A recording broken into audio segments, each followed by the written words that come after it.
Welcome to another episode of DD on the Spot. As always, I'm your host, Ryan Johnson. If you enjoy this content, please give a like and subscribe down below. I'd greatly appreciate it.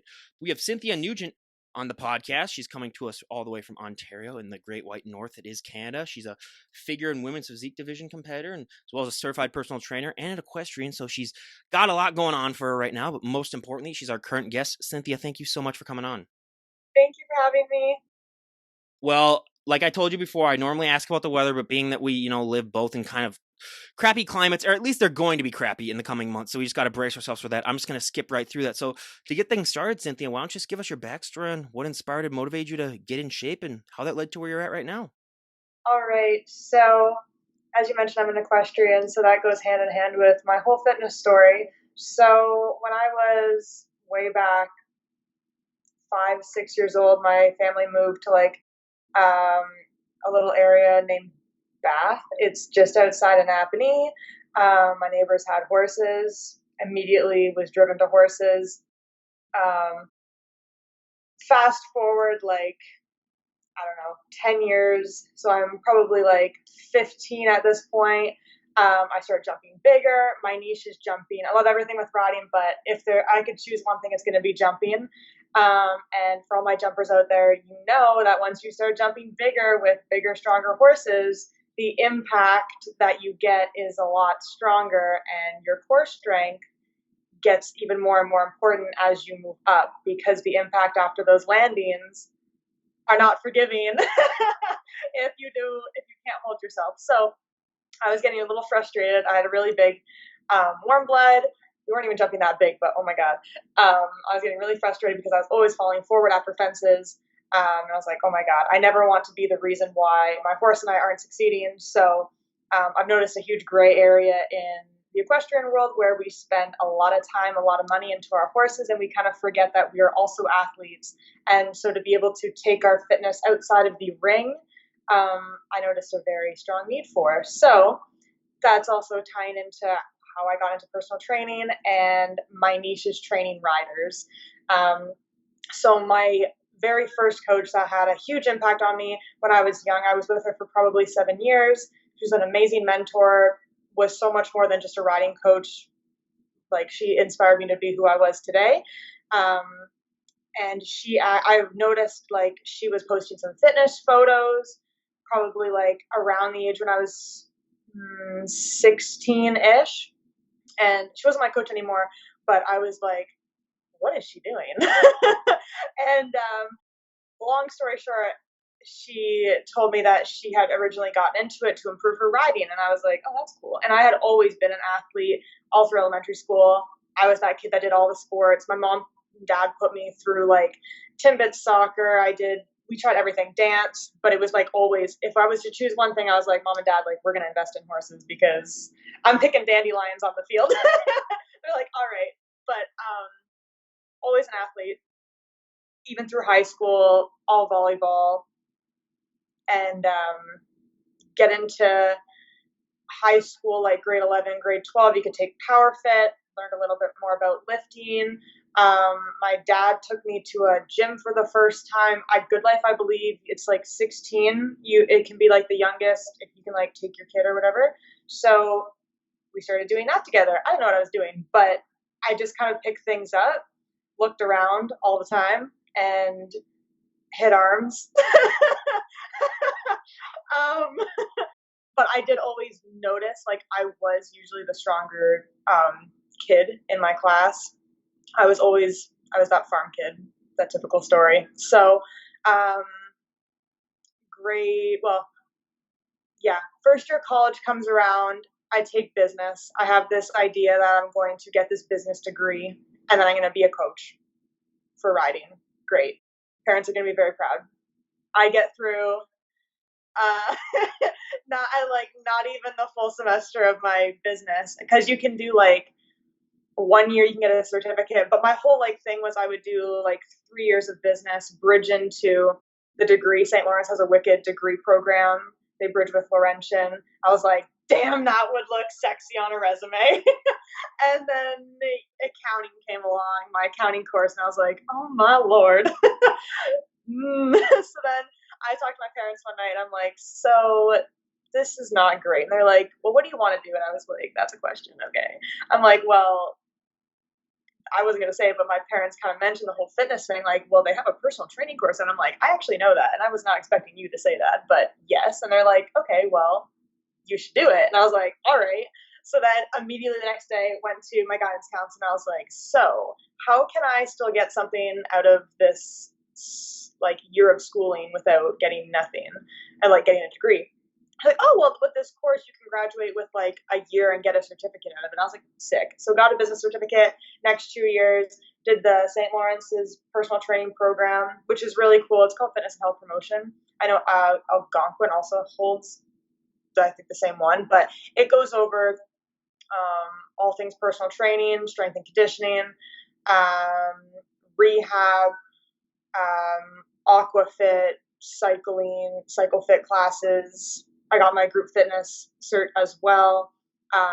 Rehab, we had a great physiotherapy teacher that we had. It was a really good, well-rounded course. And yeah, they help you get certified through the Ontario Fitness Council. So that was wicked. And then my very first, so I heard that course was like, it wasn't easy, but like it was a lot easier because I already had a lot of knowledge in fitness.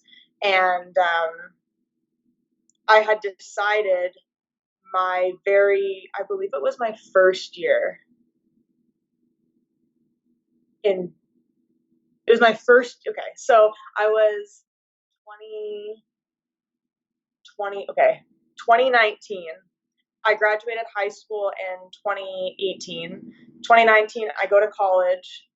College hasn't started yet. It's the summer. I reached out to my first riding coach and I was like, I want to do a fitness show. I don't know what it entails, but I want to do that. And I'm taking personal training come the fall. It's going to be a wicked correlation. So she's like, all right, like, I'll take you through some things and like you'll catch on to it like really quick. And I'm like, okay. And she's like, oh, well, like, what division do you want to do? And I was like, girl, I got no idea. I was at my day job and I looked on Google. I'm like, bodybuilding divisions. And I was like, I knew she did figure and I really liked the look of figure. And I was like, figure. And she's like, that's what I thought. Like, that's a great idea. And I'm like, okay, thank goodness, because I don't know. And so then I just like worked with her for a little bit. And then she wasn't really in the space anymore. And my good friend was getting trained by this one guy who was an online coach. Online coaching in 2019 kind of just started evolving, really. Like, I had no idea what bodybuilding even was. I thought, like, I knew of Arnold and stuff, but it's not a thing. Like, it was not a well-known thing. Like, over the past 5 years, it's grown so much. Especially in Napanee, I think there's a total of maybe 3 to 4 of us that compete. And then Leroy, my coach right now is Leroy Rollins. He actually took the same fitness and health promotion courses I did at St. Lawrence. He just has, I think, like 5 or 7 years on me. Like, he's older, has more experience, and he was taking on clients. And so I reached out to him, and right away he was like, so this was the September of 2019, and he was like, all right, like, we'll start prepping. And I'm like, okay. I don't know what that is, but okay. And so I started attempting to post. He's like, okay, send me check-ins. And I'm like, okay. They were so bad. Like, looking back, I'm like, oh my God. But did the whole check-in thing. We prepped. I think I started at like, I was around like probably 140 like all of high school. And then I was probably around there when I started with him, if not like in the 150s. And then we prepped for like, it was supposed to be the Coburg Naturals in April. And then COVID happens. So got my first suit. Like, it was like we were like doing the thing. And then I think it was like a week or something before, like, it was like peak week or just before then, and COVID happens, everything gets shut down, and I'm like, ooh. But I still got the benefits of like actually going through a prep. Like I highly recommend anybody that starts with a coach start with an off season or something. I mean, obviously depending the shape, but like kind of not depending the shape. Like definitely have an off season first. Um, it was cool to do that because I knew right away if like I was game or not. Um, but yeah, we just prepped, and like looking back at the photos, like I was like, it was good. Yeah, I was good conditioning. Like it would have been like a good first show, but like I'm not just gonna half send. It was. I'm glad. I think everything happens for a reason. That show was canceled because I needed a lot more muscle. Like yes, the cutting was great, but it's like there wasn't enough there. Um, so you got really good insight up to what was underneath, and it was like, all right, so time to go into an off season. So immediately, I don't think like normal shows happened until like a year and a half ish later. So I was actually like still doing competitive horse stuff. Um, I had this whole plan to like go to Bromont, like Quebec area, and like take my horse competing. And I was almost like I was doing like a working student position there and riding and all this stuff. And I was like in the mountains, and there was like no gyms, let alone if like gyms wouldn't even be open. And at the time, like I couldn't afford to do both. Like I had to like I was working on selling my horse and all this stuff. So I ended up quitting coaching with Leroy. And I'm like, all right, like I have enough knowledge to get by. I'm going to just go into my off season myself. Um, period. So I ended up going to into like a year and a half off season by myself after 2019. And that was good. It wasn't like 100% all in off season. Um, but it was what it was with COVID. Like I probably gave it, I want to say like 75 to 80% effort, looking back. And then it got to a point where like COVID was kind of done, and I kind of caught myself in that phase where it's like, oh, well, like, oh, I don't need a coach yet. Like, I'm not ready to have a coach. Like, in my mind, it was like, I have to look a certain way before I reach out to a coach. But usually when you're waiting for it, like, there's never a perfect time. Like, that perfect time is right now. And it got to a point where my eating was not great. Like, I was just in a really not good spot. And like, I was still like following like the pros and everything. Like, I'm still like very much in the bodybuilding space and surrounding myself in it. And I'm just like, hey, like, what am I doing? And like, what am I gonna lose? Like, I need somebody in my space again. And there was this one lady that had been competing. She just got her figure pro card. I knew she was going to turn pro. Like, I think she did her first show in like 2019 or 2018. First show ever. She wins her physique overall, wins figure overall. She's going to like she's crazy. And I followed her, and I wanted to see what it would be like to have a pro and a pro in my division. I wanted to shoot for as a coach. So reached out to her. She took me on. So that was in, I believe, 2021 or that was 2022. And I was with her for a whole 4 months. Because honestly, it was just one day I was at work, and I looked at myself in the mirror, and I was like, I'm not gonna wait till I get home to contact her. I'm gonna contact her right now. I like in that moment contacted her. I was literally in the washroom, and I was like sending her an email. Like I was like, no, I'm like, I am not putting this off anymore. It's happening right now. And even if she's shit, I don't care because it's a step in the right direction. So we just ended up not really jiving. I have my reasons. And then my friend but I was like still prepping for a show. So another weird thing there, like she took me on, and it was like all of a sudden, okay, like what show do you want to do? Like immediately starts prepping, and I'm like, even though like I've been in an off season for a year and a half, like I did that myself. Like I've never had a structured coach program off season, but okay, what I gather from that is I look great and I'm ready to cut. So I started cutting with her. she wasn't the coach I needed. And then my friend was being coached by someone else, and this guy's like, I'll take you on.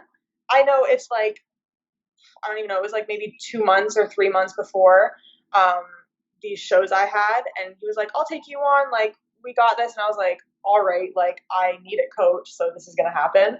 And so I was prepping for 2022, the Ottawa Natural Classic. And I think it was like April I started with him. We ended up making it happen.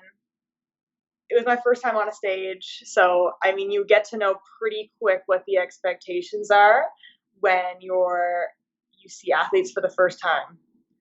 I was not in condition, I'll tell you that. Oh my goodness.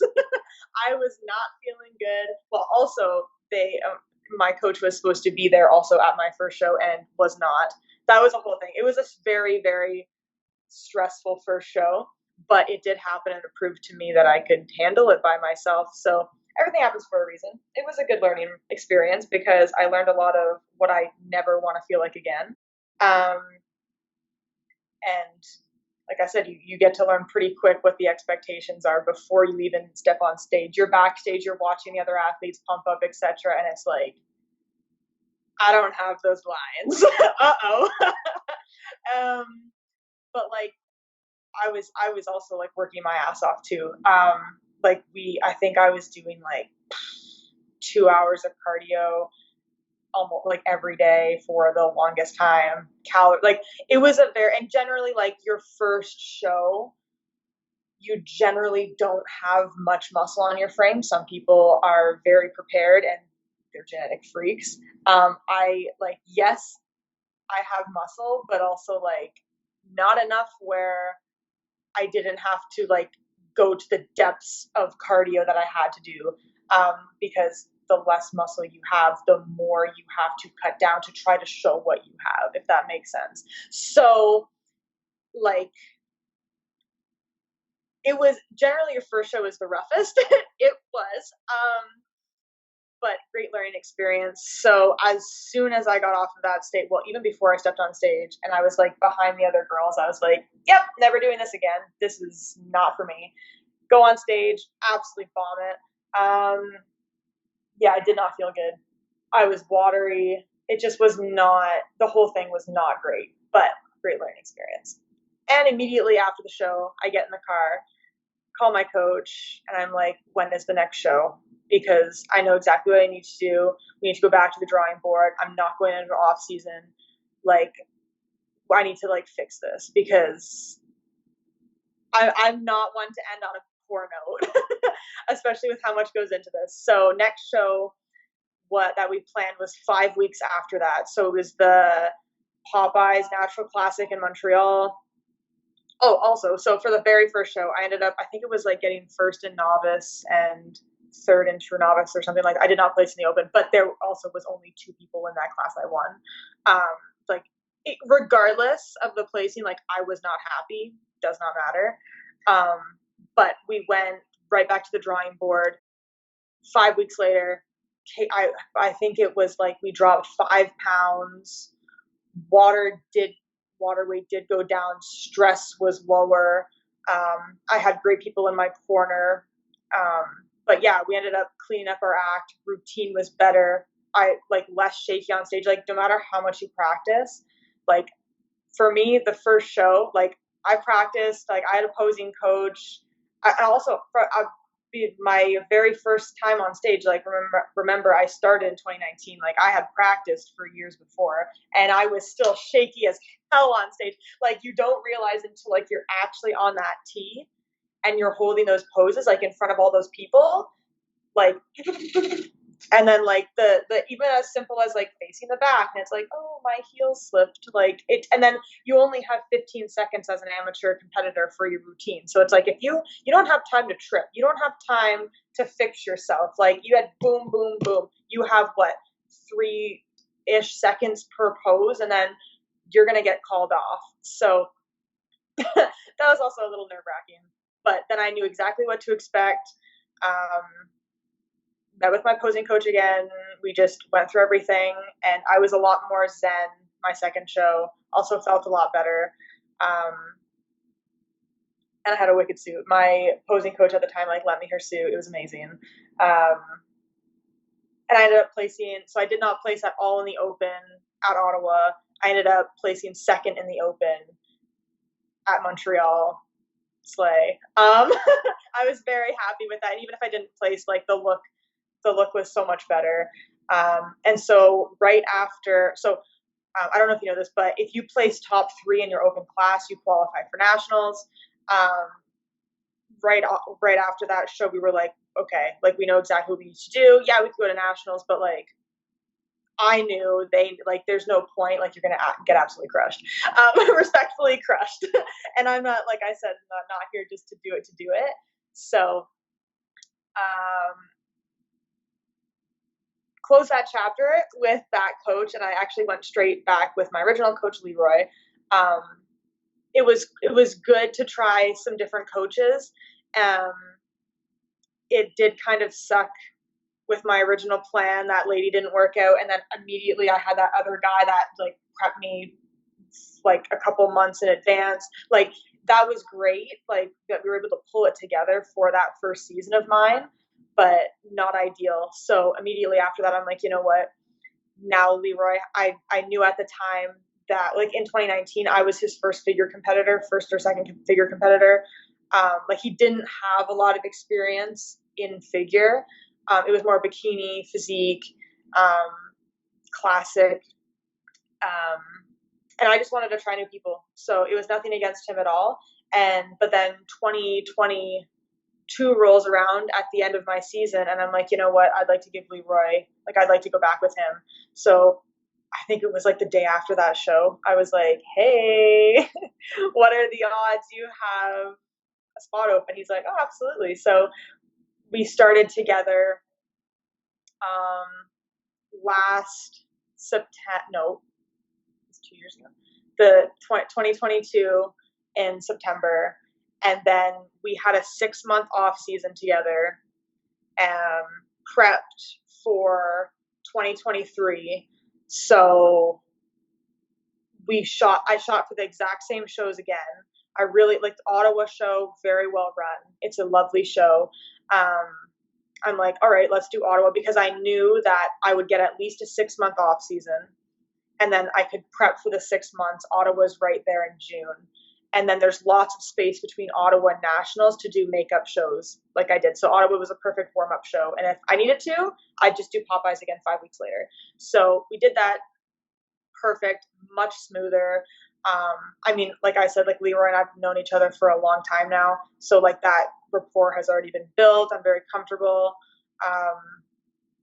We work really well together. So, and I was in Ottawa at the time. I had access to an amazing gym. I was at Save On Fitness. I trained there for like a year in Carleton Place. Yeah, Chris Bumstead trains there. He has a house like really close to there, so we'd see him like all the time. Please tell me you called him small. Please, just the first time just say you look really small, Chris. I was actually doing lateral raises one day, and like I look up, and in the mirror he's just like chilling on a pec deck behind me, and I'm like, no way. Yeah. Anyway, I definitely out-angled him though, so it's fine. So shot for Ottawa, and it's all figure. Like I'm 100% figure, been figure since day one. This man messages me after one of my check-ins, like 2 months out from Ottawa, and goes, you should humor me and send me some women's physique poses. And I'm like, home slice, I can't even pose right in a figure suit right now. Like my posing had improved, and yes, but like I had been working on like perfecting my posing for figure for like 3 years now, and like I'm still working on it. You want me to do women's physique, like, and like, oh, women's physique, you like, so for the presentation piece, it's not 15 seconds, it's 30, because you have more poses. Second, you have a night show, so it's not just finals. Like you have a minute routine at the night show if you're, I believe, top 5. So I was like, you're right, like, why not? And like that was never even a thought of mine. That's never been an idea. Like it's always been like like naturally, like that, like I don't think that's an option for me. Those girls are big. Long story short, they're big. But I was very for like, oh damn, like I could actually have a bicep and a tricep and a chest pose, like that's sick, and a back double. Like figure is great. It's a beautifully balanced division. However, like I did feel like I was limiting myself. But at the same time, it's like I don't want to look like I don't belong on that stage. But he was like, very like, yeah, you should do that. And I was like, okay. So I was like, oh yeah, what did I have to lose? That'd be really cool. And regardless, I'll just learn the posing. Cool. So immediately, like, I'm stressing, and I'm like, not stressing. I'm like pretty excited because I know I can hit a really good back double, and I have great arms. Like I've been working them so hard, and it's like, oh, I would love to be able to like put this on a stage and just see what it looks like. So I'm watching all the WPD Olympias, getting like screenshotting certain poses that I think I can pull off, etc. Ottawa was great. We go to Ottawa and like, oh, it's so much work. It wasn't like so much work, but it's like you have to have your shit organized because they do women's physique first, like before figure. So went out, did my 30-second mandatories, come back, go out, they do your comparisons, run back. I have my stage heels like in some corner backstage, throw the stage heels on, go with the figure girls, boom, boom, boom, boom, boom. Very fun. It was, I mean, the adrenaline was great. The adrenaline is what made that happen, but it is a lot. I did not place in women's physique at Ottawa. I came dead last. There was 5, I think, women. I think there was 5 in my class. It was interesting because I was last, like with how they line people up, I was last in like prejudging, and then for finals I was dead center for the entire time, which was really interesting. But and then Ron like said like you should come back, and like you look really good in this division. This is a really good division, I feel, for you to grow into. So like even though like you're at the bottom here, please come back. And I'm like, you got it. Enough said. Cool. It was, I don't know if you also know this, but usually in prejudging they have like their places kind of like already set. It's very rare that they'll change the lineups in finals, which is also like kind of nice because the OCB, like it does take a lot of time between prejudging and finals. Sometimes it's like 5 to 10 hours between, and it really sucks, like nationals. But now with some shows, I've noticed that the shows will just do prejudging. Awards, they're out by like 12, 1 o'clock. Like that's amazing on athletes. Anyways, so I also decided after Ottawa last year that I really did love the physique division, and I also like continue to love figure. So I had placed second in the open at Ottawa in the figure and did not place in physique. And then I was like, hey Leroy, like I know the Montreal show. I went there last year. I know you're probably not going to be able to make it because the Barrie show is also that weekend. It was like the day after or day before, and he had a bunch of athletes there, which is in Toronto. I want to go to Montreal. So I actually went by myself again, and my boyfriend and I went. I'm like, I know exactly what I need to do. I'm going to go do it. He's like, all right. So we did like all of our little check-ins online. I ended up placing third in the open and figure because I went again because I wanted to go to nationals for women's physique and get that qualification, and I did. I placed second in the open, was really happy. Best conditioning, and then the challenge with that was that nationals is a week after, so it was like back-to-back peak weeks.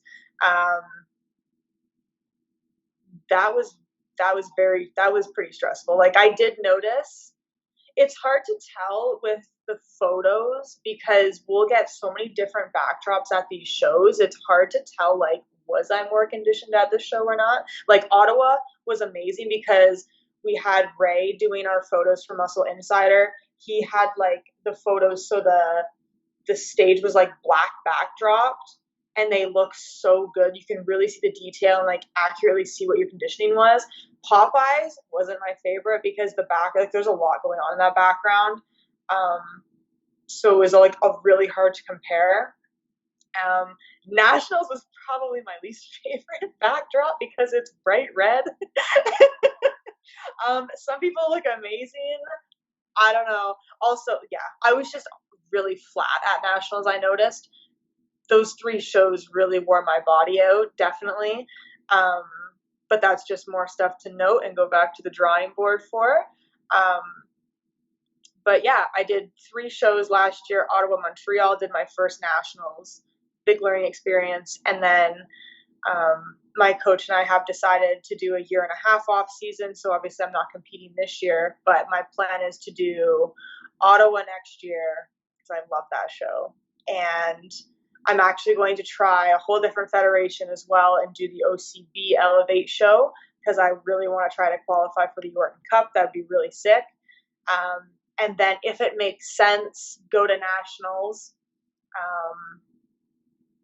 And if it really makes sense, do the Mr. America. I believe that's in October or November. It is a natural show. They have a pro and an amateur show. Yeah, I would really like to do the Mr. America and the Ben Weider natural show are on my bucket list. The Ben Weider show is the only natural show that you can qualify for the Olympia for. Wicked show. I don't see myself doing that one next year. I see myself, if things are great, doing the Mr. America, going back to the drawing board and coming in really, really strong for the Ben Weider debut and giving my body the time it needs to pull a wicked back double. Oh, also, so the Mr. America does not have a women's physique division. They only have bikini. I think, I don't really know about those divisions very much because I haven't looked, but for what I'm doing, they have figure and women's bodybuilding. They do not have women's physique. So Leroy's like, so what are you going to do? You doing figure or women's bodybuilding? And I'm like, I think it's a missed opportunity to not do women's bodybuilding. So I'm going to do that. Learn a different side chest and go to town. Well, I can just say I woke up this morning not knowing that this was going to be an extra special podcast. And I'm going to explain to you why it just became an extra special podcast, because normally when I ask my first question, 3 to 5 minutes is probably the normally range that I get the answer from. For a while. The record was, I never thought I'd say this, the record was 28 minutes and 35 seconds.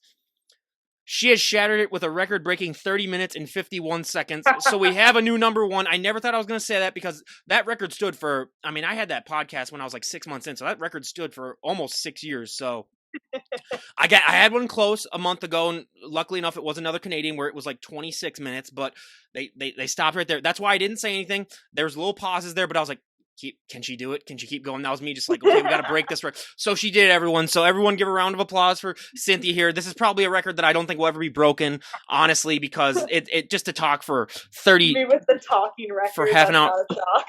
You know, hey, and those are the guests that I love, everyone, if we're being completely honest here. So everyone, yeah, do that, and I'll make sure to post about this too, because honestly, yeah, this is a record that I thought was going to stand until the end of time. So we have a new record holder here, but being that you are an equestrian, and so I got a little backstory here. So my parents just went on vacation in Louisville, Kentucky, and they went to Secretariat's ranch where he was raised. They did all that touring and stuff. And so we have a horse track close to where I live. So we go and see horse races every once in a while. But you said that you also do like equestrian training as well as bodybuilding training. Yes.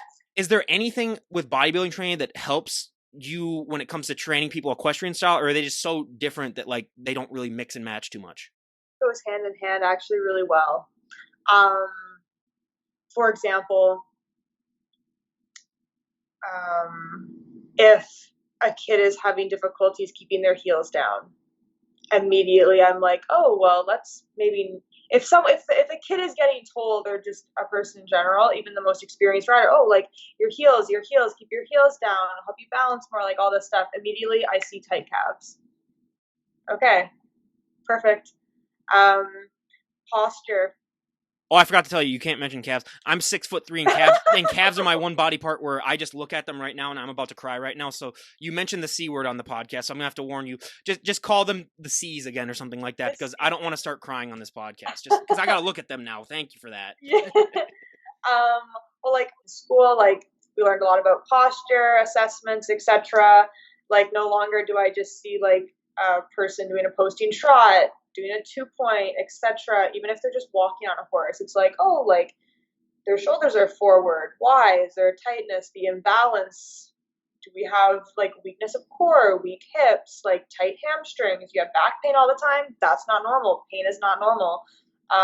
Even if you're, especially if you're riding a horse, like all these things like that I've heard like over my like 20 years of riding experience with a bunch of different coaches, listening, and I've been to Europe, I've been to Florida, like I've heard a lot of different coaches and seen a lot of different riders, overheard like stuff in the warm-up rings, coaches trying to teach their students, etc. And like immediately it's like, actually if we just took that outside the ring, and even if we didn't go to a gym and we just spent some time stretching our calves, stretching our hamstrings, maybe we like there's a mobility blockage somewhere, or like we need to strengthen our core, we need to strengthen our posterior chain as a whole, all that stuff. So a common one is like low back pain, especially. I've worked with professional show jumpers, and shockingly, strengthening the posterior chain, stretching, prioritizing. Like I would PNF stretch this rider's hamstrings at least once a week. We trained in person together 3 days a week. We had emphasis on posterior chain, your RDLs, your deadlifts, hip thrusts, basically like everything. And commonly, if you have pain, you're either told to rest within means or stretch. Not often enough do we hear the word strengthen, which is generally going to be your answer. Like they all go hand in hand. Strengthening above all. Because overstretching too can just be the complete counter effect. Do you ever get jealous as a bodybuilder looking at how jacked horses are? And just be like, why can't they be me? Because I look at horses, like when I go to the horse racetrack, I was like, it's not even fair.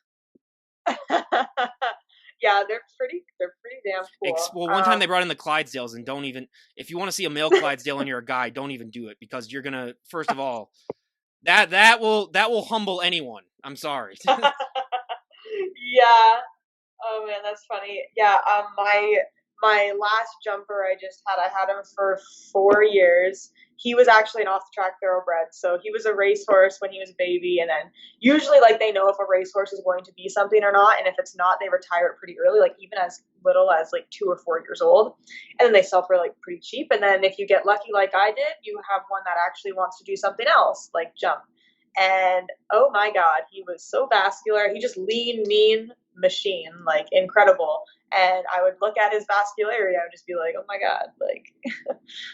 and then you just hear about the studs too, like on that farm where I think they said like every day between February and June or something like that, all they do is they breed them 3 times a day, and then well, actually on Sundays they give them a rest and they only have to do it twice a day, but that's their entire life. And you're just like, these horses have better lives than 99% of the people on this planet right here. And that is just, ridiculous. But enough of the horse talk, because I'm already getting jealous enough as it is. And I already do that enough. But when you were getting started working out, everyone has that one body part that really, really takes off. They don't have to train as much. And then they have that one body part that just drags behind.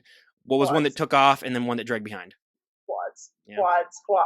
I always need more quads. I'm very dominant. My upper body as a whole is just more dominant. I'm gonna have to say, I want to say my back, but also like I don't want to say I want to say my arms are definitely a strong point. I'm not gonna say back because I need more of it. I need more of everything, but like generally this off season is hammering down on back and quads. I was really happy with how my arms looked on stage. But if you're a physique competitor, especially figure, like you're not getting away with not having that X frame. That's that lat spread is very important in every single pose. In figure, especially because all four of your mandatory poses, if you don't have lats for them, they're not gonna have the look. So lats and quads, period. Well, it's somewhat similar for me. My back was the one thing that always took off, and then my calves were the one thing that I'm out of shape right now. I'm slowly getting back into it because I took a few years off just because. So my problem was that my neck and my traps got so big that I had trouble breathing at night. Okay. So like people don't believe me, and what I do is I just show them. No, but when they don't, I have a photo of me my freshman year in college, and then I have a photo of my senior year of college, and I compare the two, and it's like going from like this to like that basically. When you're just, I'm just like, oh god. So like I would have like sleep apnea where I would be like choking at night, and then like having to wake up, and so the doctor said you gotta take it easy. So I'm slowly getting back into it now, but yeah, the calves don't. I mean. And then I do like these in-person workouts where I'll go and film like a workout with a guest. I've done a handful of them, and they always gotta point at my calves and be like, "Your calves are actually really huge." And I was like, "Don't mess with me. Don't mess with me like that. I know you're." So believe me, I have my jokes, for them as well. But seeing your stage photos and your off-season photos, I almost want to use you as the poster child of like what you should look like in your off season versus like what you should look like on stage, because it is a pretty big difference. But what is that like seeing your body go through that change? Because I know some people that they go through their off season, but their off season is them gaining only like 5 pounds, and then you're like, okay, that's not like a real off season. You're not going to build anything. So, but what's that like seeing your body go through such a drastic change? Yeah, well, first of all, thank you very much. I didn't want to say insulting. I didn't want to. Anytime you're telling a woman, "Oh, you look so much bigger when you're not off stage" and stuff like. No, I was trying so to say it in a nice way, but then I realized with bodybuilders you can kind of get away with that. Like I said, this is this is the podcast where I can ask a woman what they weigh, and they will tell me. So that's the one positive about this. But yeah, so I just want to let everyone know, like I wasn't trying to be mean, but I was complimenting her by saying like, yeah, she actually does put on size in the off season, as opposed to some people who are like, yeah, I've gained 5 pounds. And it's like, well, if you called me skinny, I would probably leave this chat right now. Yeah, that's true. That's true. Well, now I know if you've talked too much what to say now, so thank you for that. But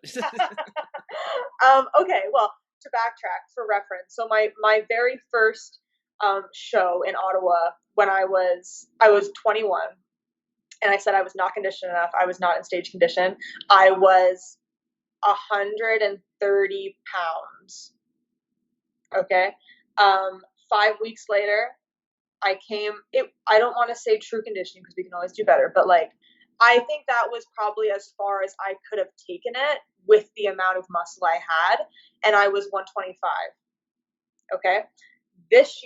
Last year in Ottawa, I hit a low peak week of 112 pounds. Okay. On stage, I was probably 117, give or take. I did not weigh myself on stage day. I was probably around the same for the other shows as well, but that's like pretty big difference from my first year. And as you can see from the photos, like there's a lot. Well, I went through a 6-month off season. I put on some size, and I dieted down even harder. You get more detail. Also, that's another year of me practicing posing, getting better posing endurance, knowing how to hit my angles better, flex better, hold better as a result. And also with an amazing tanning team, Absolute Touch makeup, it all comes together with the lighting and you get that incredible stage product. So usually in my off seasons, I'm gaining between like 30-ish, 40-ish pounds that I've noticed. Right now, well, my peak off season is like around 160. My coach right now and I are doing kind of like a cleanup phase to see what we've built over the past year, because it's been a year now of off seasoning. So yeah, I was like around 160 probably like 2-ish months ago. We've been doing kind of a mini cut cleanup phase. My goal on Sunday is to be 150. I've been like 151 last week, around there. So our goal is to kind of shed another 10, go to like 140s, and then we'll be in a really good place to prep come December, January. I already feel, well, the biggest wins as a competitor is to feel tighter and be at a heavier weight than you were last year. And I feel like I remember how I felt around like 137 last year. I feel super tight. Gut health is in check. Like you can still see the lines and details like at me with above 150. I mean, you could still see that at 160. Like, and one thing that is like very key into developing a better relationship with yourself in off season is doing it properly as best you can, because you can be I could be 30 pounds lighter and have horrible gut health and look way, way worse. At 160, 150 now, my gut health is in check. I'm adhering to the plan. I'm like the heaviest I'm going to be, and I feel amazing. Period. I really think that people in their off seasons, I do feel like this is getting better, but like long are the days where it's like off season, okay, time to hammer down, eat as much as I can, lift as much as I can, etc. Like we know that just makes us feel like garbage. You're not going to actually train better because you're going to feel like garbage. You're going to be more fatigued. No one wants to train when they're bloated. You don't actually have to stuff your face. Have a coach, have a mentor, know your macros, have your meal plan reflect your personal goals, and you should have abs in your off season. Like not like chiseled stage condition abs, but like when you're posing and that AM check-in you do once a week, you should be able to see outlines of abs. I think that's a really good reference. That's if you don't know much about body fat percentages, I think that's a really good kind of guide. Like you should be able to still see some detail at peak off season, because again, you have to remember you're going to have to be taking that off yourself come prep. But that's also why we have like little cleanup phases right now to set our prep up for, you know, as much success as possible, because like as a coach myself, like I know it's not really ideal to lose more than like 2 pounds a pound a week. And that's not like progress isn't meant to be linear, right? We can't count on that just happening. Like we have to also leave room for fluctuations and stuff like that. So usually if I give myself around 6 months, I can shed around 30 give or take pounds. And I also from having show experience, I know I'm gonna be around that like 117 area. So do the math. I shouldn't be like 170 pounds in January, right? And to expect stage condition that I need for June.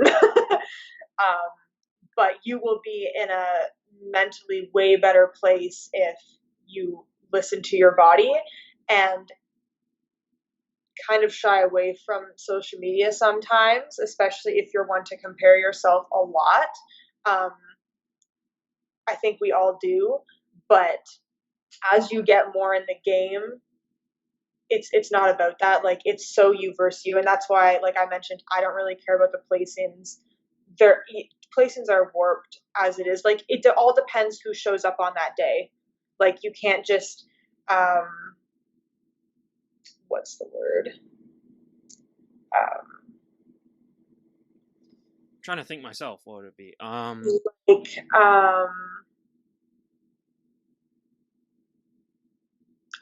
like it the placing does not define you. Oh yeah.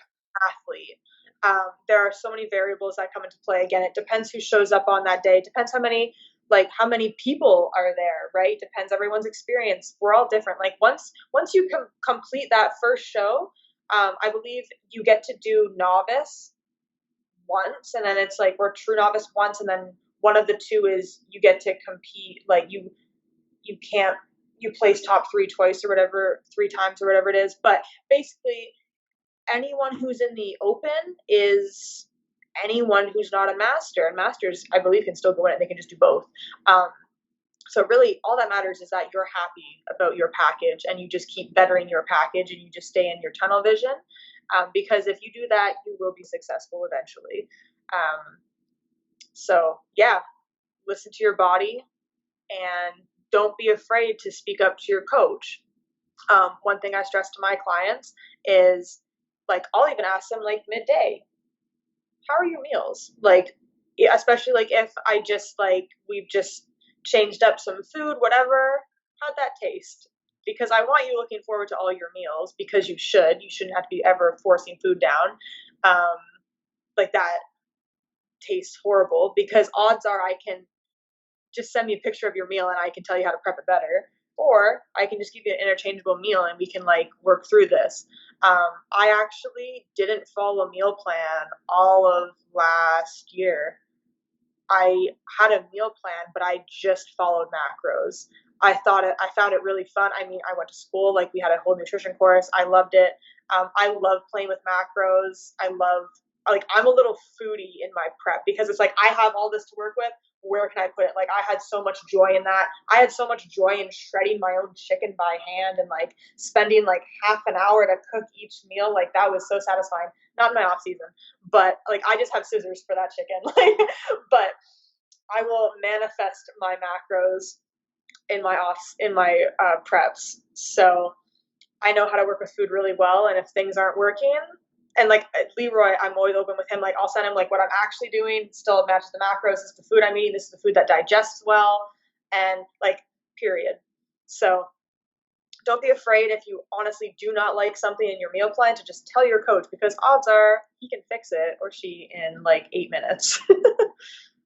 No, absolutely. And I mean, you mentioned before that arms are the one thing that really took off for you. And I know all the gym bros out there are wondering, what do you do for arms then? Because I told her before when I commented, I was like, I'm not even going to go sleeveless, but I braved myself. I braved it and I went sleeveless. But so what do you do for arms? Because yeah, you do have very nice arms.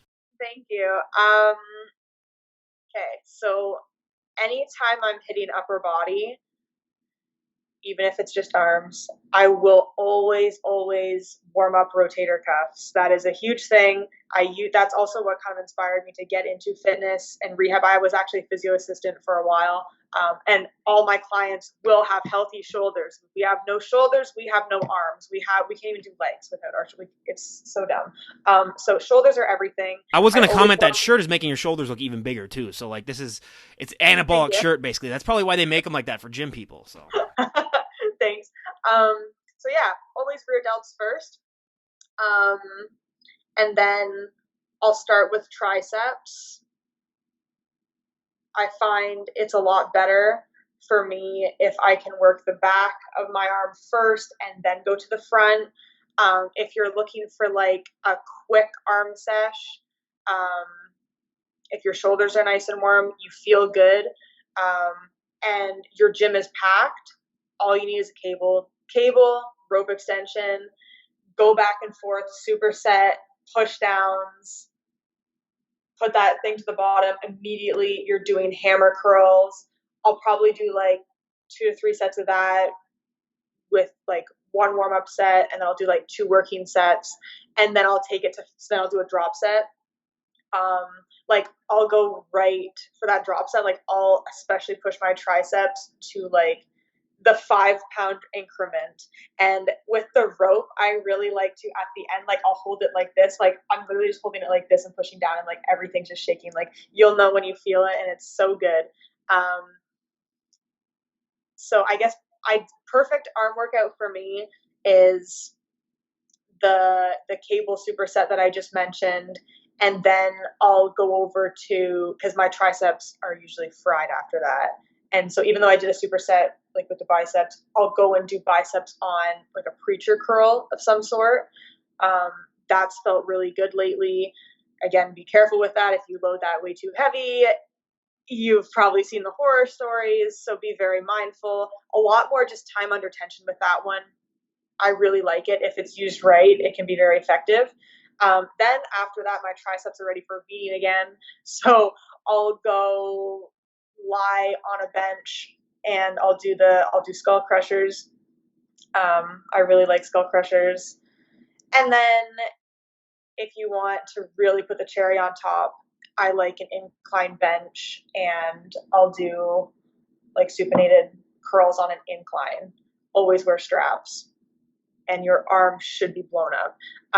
And sometimes, like, I don't need that much volume. Like, sometimes I'm good with just the, depending on the day, like, just the superset, and then I'll do hammer curls. It might be like a different day where like I'll do the incline stuff. It's like that's a lot of arms, but if you're just going in the gym to hit arms, that superset, hammer curls, skull crushers, incline bench, curls with straps. Straps are a game changer. Definitely use straps when you hit arms. I made that mistake for the first few years when I really started taking things seriously. I didn't do that, and then I will say that that really, was a game changer. But let's also be honest too. You're not the average looking woman, especially when you're outside of the gym. Not that many women look like you. What has that been like? Just sort of realizing that I can sort of compare it to being like a mini celebrity, where you are going to draw people's attention just because it's not. It's human nature when Yeah. you see something that's not the normal to just be fascinated by it. What has that been like, and has it gotten easier for you to accept that as you've done more and more years of this? Yes, because it's something I've always been proud of, and it's not like I don't want it to be noticed. So I'm very proud of it. I work really hard every day to build this, and I see it as like I practice what I preach. I have my clients. Like I'm in a small town. Everyone knows me, knows what I do. Um, yeah, I've always liked to like represent like strength, strong mind, strong body. I want to, but at the same time, like I want to be approachable. Like I'm not like this big scary person. I'm always happy to talk to people. Um, Yeah. No. get clients. Like if anyone ever has questions in the gym or like whatever it is outside, I always want to be as approachable as possible. So I try not to be like, oh, big scary person at the Yeah, same just don't time. be pulling most musculars in front of like people in the grocery store and stuff like that. That there's that 1 out of 100 person that does that, and they just ruin it for everyone else. Where then all of a sudden, yeah, it's the big scary people. But no, and I've said this a million times. Like I found bodybuilders to be some of the nicest people you'll ever deal with, and Yeah. just go up and just make sure you're not talking to them while they're working out. You can do it in between sets. You can do it in between. Just don't do that mistake too, everyone, because so many people I Yeah. think do that, and then obviously they're going to be upset. So. Yeah. Yeah, I've had that. I've seen that happen before, where a guy was like struggling during bench, and some guy just goes up and tries to start talking to him. It's like, dude, what do you expect is going to happen? Do you think that guy's all of a sudden just going to stop and be like, oh my god, thank you so much for interrupting this, and I'll answer your question. So yeah, there is that. But in the years that you've been competing, I mean, this sport is ever evolving, and it's changed almost Yes. every year. What has that been like, just seeing the changes, and what do you think? What do you think the bodybuilding has in for the future? Because as it's ever evolving, I mean, sometimes it's hard to predict where the sport is going until you know Yes. you can see it really. Yes. And like I mentioned, like even over the last like 5, 10 years, like it's changed so much, especially just with people knowing what it is. Like in 2019, I learned what it was. And not only like learned what it was, but saw like females my age doing it. And then I just started doing more research, and then social media grows, TikTok happens, you have fit influencers, all that stuff. And now like it's definitely a more well known thing. Um, we have, I believe, the natural space is definitely evolving, which is amazing to see. Um, I like the direction it's headed.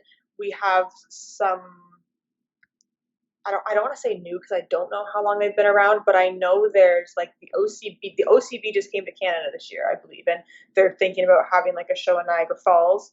I think in November, or maybe that's next year. But natural space is growing for sure. Um, I know Ottawa's been around. Like I know these shows have been around.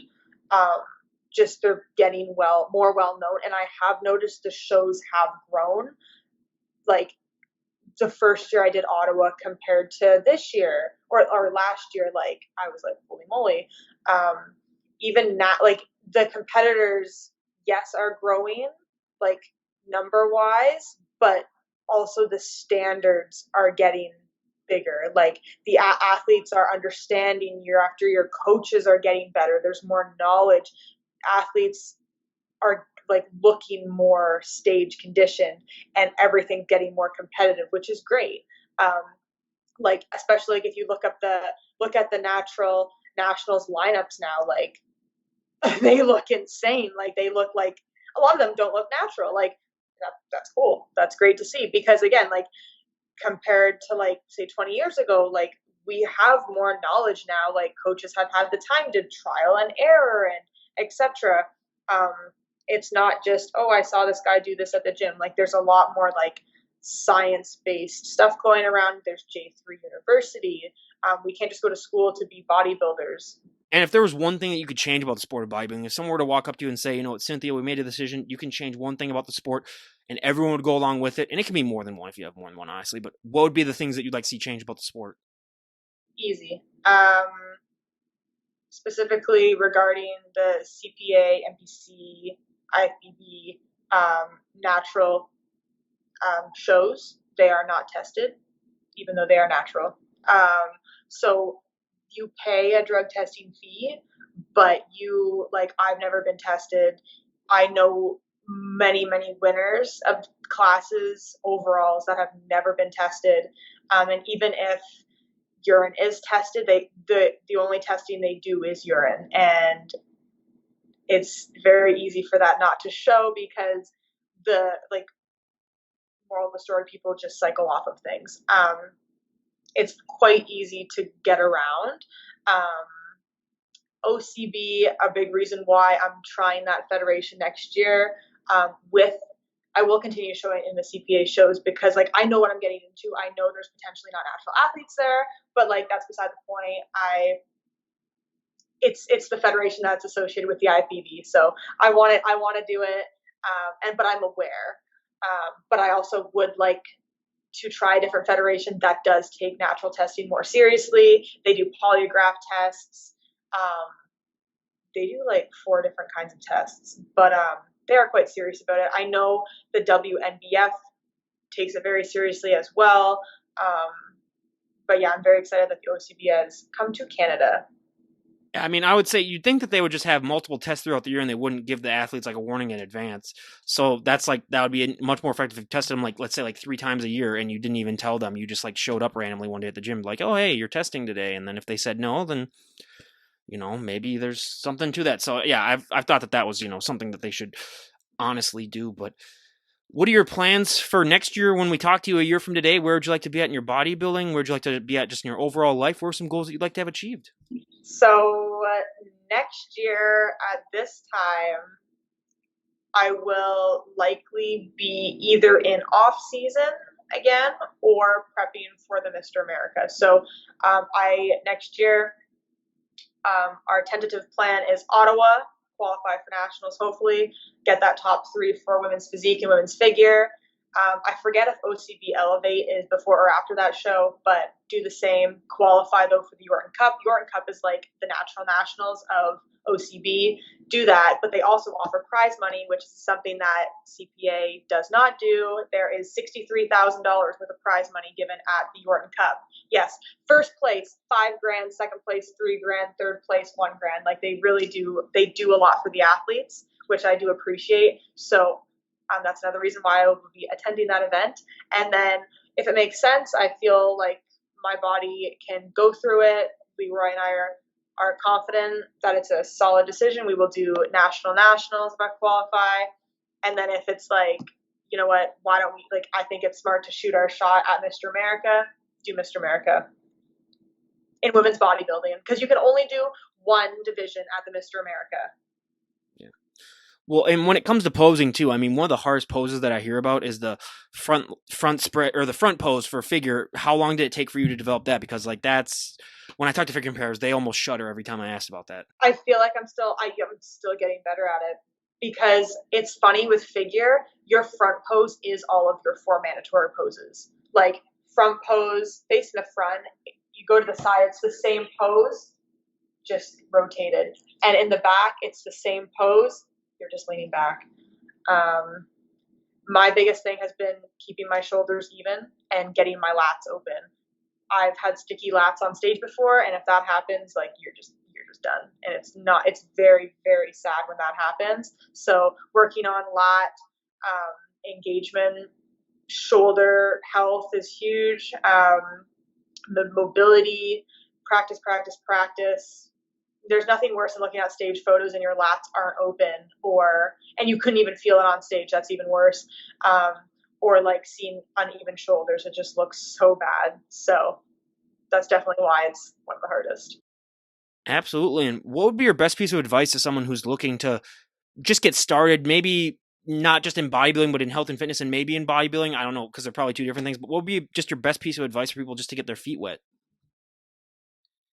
Um, Honestly, get a coach. Get a coach. Yep. We hear that a lot, and it really does help. I mean, they do a lot of Yeah. the heavy lifting. Not really, not figuratively, but metaphorically, they do a lot of the heavy lifting for you. So, yeah, it does help a lot of people that I've talked to. So, and Yep. honestly, do your research as well too. Don't just hop right in Yes. without doing research, because that's just a disaster waiting to Talk to happen. their clients. I would love anyone to talk to any one of my clients. I would gladly give anybody that was interested in coaching my clients' phone numbers. Absolutely talk to their clients. Because they're more than just a coach. They're your mentor, they're your second pair of eyes, they're your second brain. They're they're they're there to help you mentally and physically through, like, I'll have clients just call me in the middle of the night and be like, I'm about to eat the fridge.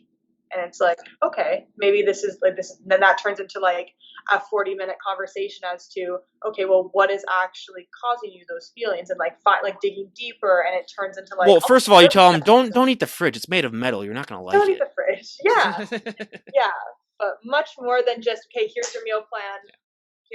Here, go exercise. Good luck. Like a coach should be much more than that. Which I applaud you so much for saying that, because there's so many times that I hear about those coaches where it's just the cookie cutter meal plans and things where Yeah. it's copy and paste, and then it's my 6'3" male competitor. I'm gonna give him the same. I'm gonna give the female the same thing who's 5'1" and weighs like 100 pounds. So hopefully that works out. So Yeah. yeah. Well, before we wrap things up, you're wearing your Team Better Bodies shirt. What is Team Yeah. Better Bodies? Give us a little backstory on that. Okay, so actually this is I'm not like into getting like brandy stuff. It's expensive. They did have a sale, and I was getting originally it turned into like some gifts I was gonna get for a birthday present for somebody. And then I was like, oh, well, I might as well just add to cart a couple more things and make it worth the shipping. And yeah, I see some of my favorite bodybuilders wear it. And I wanted to see if it was worth the hype. I like them. I haven't tried a whole lot of their stuff. I just got like one of their crop tops and some leggings. I think they're cool. I'm not from the States, so like shipping was expensive, but like I did get like quite a few things. But yeah, it's just like a little bodybuilding brand, little bougie moment. Well, and when we were having our technical difficulties, I'll edit out this part though, but I sent a picture because someone that's a fan that I've had on a few times said like, oh, who are you talking to? Because I was talking to them right before I had you on, and then I sent her a photo, and she goes, ask her what she does for shoulders before you hang up. So I'm gonna have to re-edit that in. So, and this is from an IFBB Figure Pro. So No that's way! Oh I'll send you a link to God. her. So in 3, 2, 1. Well, I do have one last thing actually to ask you then before we wrap things up. So, what do you train for shoulders though too? Because I've told her this off the camera, but people have been wondering. I really do appreciate that. Okay, so first thing first, I take care of my shoulders very, very well. Like I mentioned before, like I had a really bad rotator cuff tendonitis. It was very bad, but that's also what like got me into this whole like fitness rehab realm. Also, like I mentioned, all of my clients have the strongest shoulders because we focus on warming up. Even if they're hitting legs and they have weak shoulders or whatever, like we're doing external rotations, we're doing banded work. I do my shoulder. I call it like resetting my shoulders, like almost every time I go into the gym, because I'm also a rider. So horses, like people, are left and right handed. So after I ride X amount of horses, because I also do that for work, I feel like pretty tight, pretty imbalanced. I'm getting jerked around, etc. So like I'll go in the gym even if I'm hitting legs, and I just do a quick little reset. External rotations is a big one, and if I'm doing one thing, I'm going to choose cable external rotations. If they're really bad, I do have like light bands at home. I'll have like the little bands, do more external rotations. Sometimes like I'll go forward. There's so many different like rehab physio stuff I could get into, but moral of the story, I take very good care of my shoulders before anything. Every time I do back stuff or upper body stuff in general. Like I mentioned like training arms. My rotator cuffs, my shoulders are always warm before. Back training, always starting with rear delts. If I'm hitting shoulders, I'm always starting with rear delts first, then moving into lateral raises, never hitting them last. Because like the arms, if I feel warm and strong from the posterior, I'm going to feel that much better in front. And also generally the front of our delts are a weaker point, and our AC joint is right here, which is like the most common area for like pain, impingement, all that stuff. But like I also mentioned before, the answer to the pain is usually having to do with strengthening. So what do? We strengthen from the back, we strengthen our rotator cuff muscles. So rotator cuff muscles all the way. Rows, keeping your shoulders nice and close together when you're hitting chest. Like I stress, like every exercise I almost give my clients, and for myself, like I practice what I preach. Everything has to do with like, okay, is this safe for the shoulders? If it's safe for the shoulders, then we'll be able to execute very strong, because in the end everything will be stacked. But shoulder health, because if we start strong and mobilized, we give ourselves the appropriate time needed for rest in between sets, we're going to be that much more strong. Your blood flow, your connection is just going to be that much better, etc. So the only thing I really stay away from with shoulder press movements is like I don't use barbells. If I'm doing anything with shoulders, it always has to do with a rear delt fly. Yesterday I hit shoulders. I started with a rear delt fly, and then I actually went into more so like a rear delt row, bent over. And it just, honestly, sometimes you just gotta do what feels good. It felt really good to just hold dumbbells. I wasn't in a fixed position, did not have a barbell, was able to hold my hands here. And like, it feels very good on your rear delts, especially when they're already warmed up nicely from your external rotations and moving in this plane. But you can't just work your rear delts like this. You can pull more when you're not just out here. You're going to be stronger and more stacked with your arms beside you. So even if I'm not hitting back, I'm still going to do it more like a rear delt row focused situation. And then I've been really liking lateral raises. And then going into presses at the end. But like I take my lateral raises very seriously. And for all of my exercises, I always give myself like 1, 2, maybe 3, however many sets it takes to get to a working set. Like your sets shouldn't start until they get hard, right? So until like I get that blood flow, that muscle connection, then that's when it starts. Like if I only walked in the gym and did like just 3 sets of everything, well, those 2 of those sets were probably warm-up sets. So I really only did 1 set of things. So really ensuring like the blood flow is where I want, and not just in my traps. Like I always make sure, like even if I'm half repping or doing whatever it takes to like establish my lateral delt, whatever I'm trying to shoot for, that's like, okay, I have that. Now I can rest and start actually loading more weight. Like I'll probably, like I never really use more than like 20 pounds right now for lateral raises. Like that's usually like my top sets for that. And I play with tempo a lot. Then I'll usually like, I hit them kind of like I hit my triceps. Like I'll take them right down to the rack. Like I'm using 5 pounds at the end. I'm using like maybe 20, 25s top set, and I'm trickling down for that drop set and really doing quite a bit of volume, like probably 15 to 20 reps for like my sets of lateral raises. And then much like what I'm doing with squats and like a lot of my movements is I used to be like more so, okay, do your bigger compound lifts first, because that makes sense, because you're using more muscles, you're going to exert more energy, etc. So start with your bigger compound lifts. Now I'm more so like accessory stuff isn't bad at first, and it will just help you with stabilizing, blood flow, etc. Like if I'm hitting like legs today, I'm going to, instead of just starting with squats, because it is the compound movement, I'm actually going to start with adductors. Then I'm going to do a hamstring curl. So my adductors and hamstrings are always warm, always ready. Also a safety thing. If they're warm and ready, my lift is going to be stronger, my posture is going to be better, etc. And then I can actually really hammer out my quads, and I get the benefit of thicker legs. And that connection, like all around connection, is just going to be better. If like my hip thrust, I always hit adductors and hamstrings before I do my big compound hip thrust, and it just comes together perfectly. It's like the build up, and then it's like so good. So I do the same thing with shoulders, rear delts, laterals. I'll probably do like my front raises, and then rest. Always I'll give myself like, I always like give myself what I need, which is generally like between 30 seconds, a minute, give or take 2 minutes. Whatever you feel you need that you can exert at your best for that set. And then I'll go into my actual like heavy dumbbell presses on like an incline bench.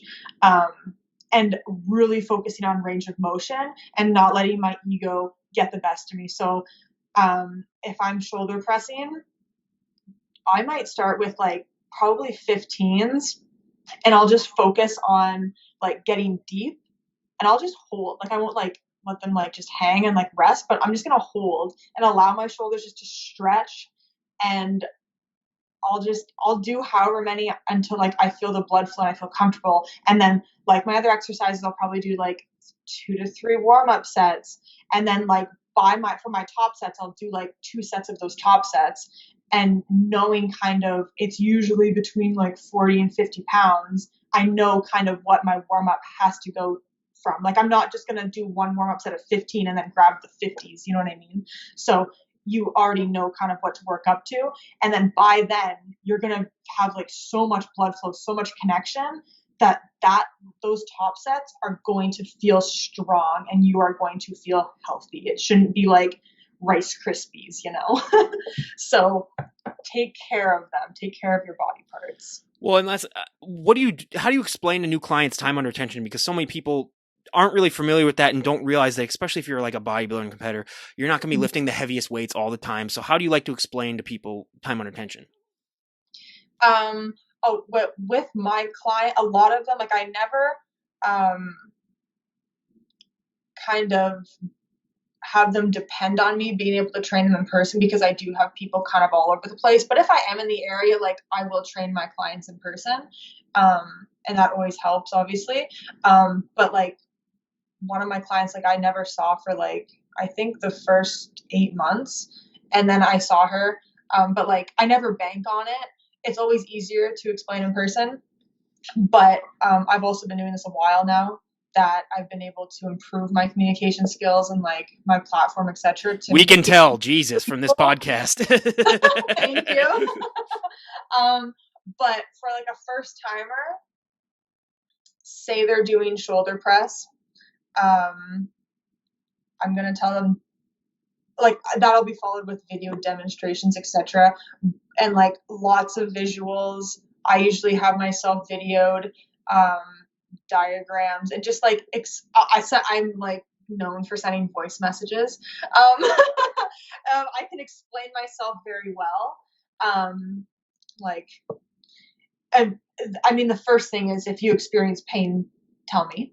And like what depicting, like, because at that time you generally don't know what pain is. Like you might, but like you at that time normally people don't know the difference between pain and muscle soreness. So establishing what that is first. And usually I'll explain time under tension with tempos, like, oh, it's generally like 2 to 3 seconds on the way down, pause for 1, think you're exploding up. Like if you explode up, that's usually going to take like 1-ish seconds. If you think 3 seconds down, you're going to be more controlled. Yeah. And normally like if they follow like their warm up and like the build up to that compound lift, the tempo is going to be a lot easier to accomplish because they already have established the muscle connection, and like they can feel the place where they already like they know they're going to be working.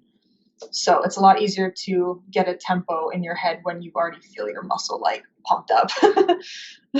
Oh yeah, it's just all about that, and it's about, you know, realizing to not overtraining as well, which is one thing that I hear of, you know, all the time, especially when you're getting started working out. I know so many Rambos that go in there and they're training for like 3 hours a day, and you're like, then you know, a week later they're like, I can't even move, and you're like, well, yeah, there's yes, so that's actually a really common thing.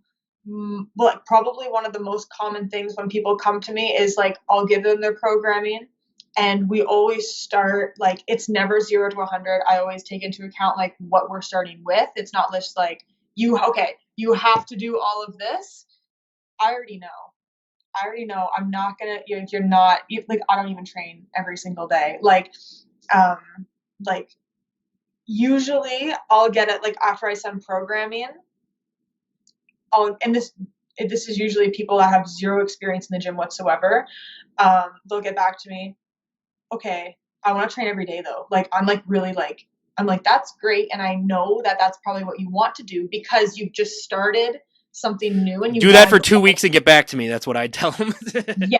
yes, because we want stuff very quickly, and like the idea behind that for them is usually okay. Well, if I just go balls in, then that's gonna result in like better results faster. And it's like it's not about the destination; it's about the journey, and also like sustainability.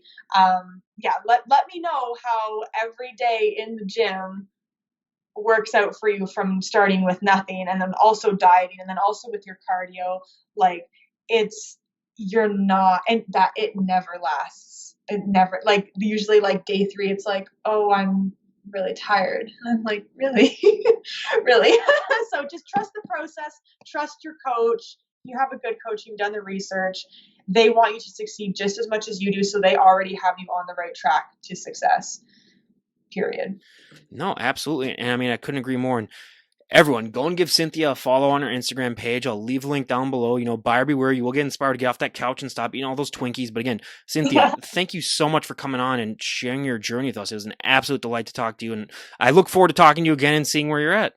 Thank you so much for having me. Thanks for listening, guys. Absolutely. Well, everyone, this is Ryan Johnson, DD on the spot, signing off. Have a great day, everyone. Bye, guys.